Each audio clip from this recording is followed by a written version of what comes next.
First, welcome to my new subscriber, Andrew T. Hopefully, you won't hate this video. Today, I will be reviewing part of Highlander the series. After watching the movie, I wanted to start watching the series again. It's easily available on Hulu and YouTube, so I started watching some of it. This will be the first 6 episodes. The series lasted 119 episodes. I'll probably never get through all of them now.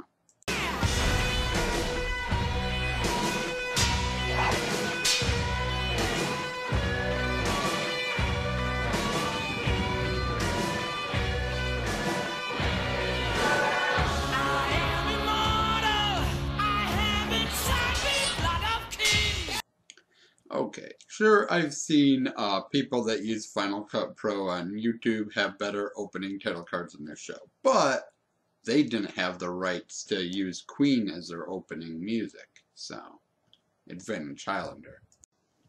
The first episode is called The Gathering and introduces us to our main characters, Duncan MacLeod, played by Adrian Paul, Tessa, his girlfriend, played by Alexandra Vandernoot, and a thief named Richie who breaks into their antique shop and witnesses a sword fight, at which point Duncan basically bribes him with a place to live and a job if he doesn't tell the police what he saw. Richie will stick with us for the entire series. He's in over 100 of the 119 episodes, and Tessa sticks around for a season and a half. Christopher Lambert is in this episode. He was in the movie, of course. Plays the same character as him and Duncan take on an evil immortal named Slain. I seem to remember the show be a lot of Duncan fighting evil immortals, but we'll see as I watch it. It's not a great intro to the series and doesn't tell us much about immortals at all, even less than the movie did.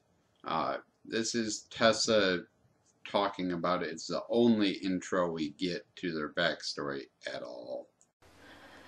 Tell me, does anyone, anywhere, know why? Just why?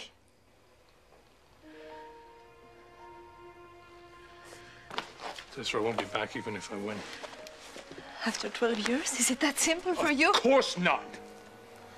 But you didn't know. I do now. It will happen again. I don't care.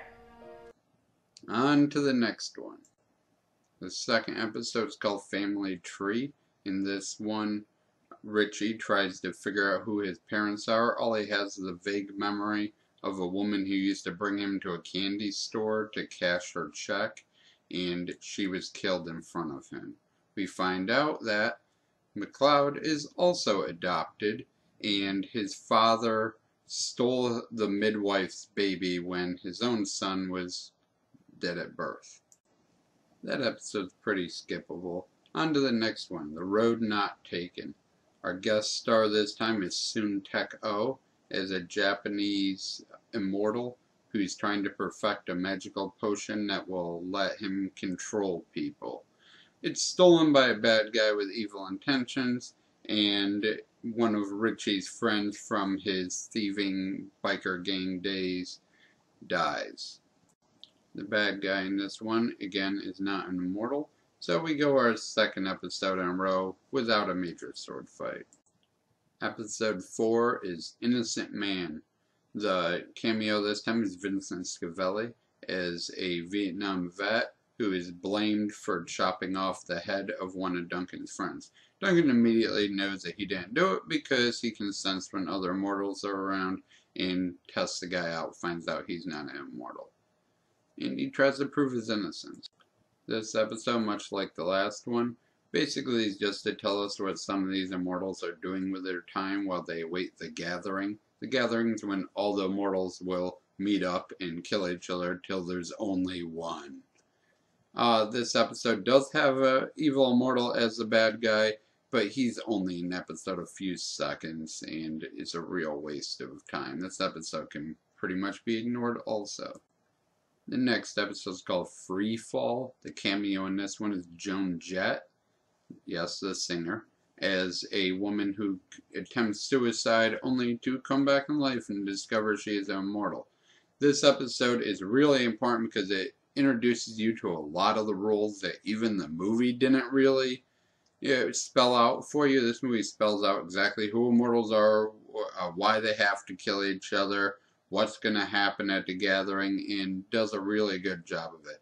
A lot of people don't like this episode, but if you don't know the rules, this is a great place to start. It also has our first real evil immortal as a bad guy since the first episode and an extended sword fight, so that's something. The next episode is called Bad Day in Building A. Tessa has like 100 parking tickets because she's blonde. I don't know why. But she appears to get one right in front of their store. Why their store doesn't have valid parking, I don't know. But apparently it doesn't. She goes to the courthouse, which is taken over by Andrew Divoff, the guy from the Wishmaster movies. He does a really good job in this. He's our guest star this week. And I enjoyed the episode. It doesn't really tell us much, but I really like Divoff. He's a great actor. Overall, it's not really what I remembered. Maybe in a little bit when we start to learn more about the Immortals and the game, we'll get to see more of the game. But right now, it's kind of just a crime-fighting show and trying to add some depth to our characters, but sadly not depth to Duncan, the only guy we really care about. There is some investigation into these beheadings by the cops and a local reporter. She's shown up in a couple episodes, but neither have made really any progress, and with 119 episodes to go, I don't think they're gonna arrest him anytime soon. That was a quick introduction to Highlander. It ran from 1992 to 1998, over 119 episodes. I'm going to keep slowly watching through this show as long as I can. If you want me to keep doing reviews about it, let me know. If you have a suggestion on how to change my format, let me know that also. Or if you have any movie suggestion for me to watch. Also, I seem to be getting a lot of subscribers based on my one video about wrestling, so I'm going to start doing more videos about professional wrestling.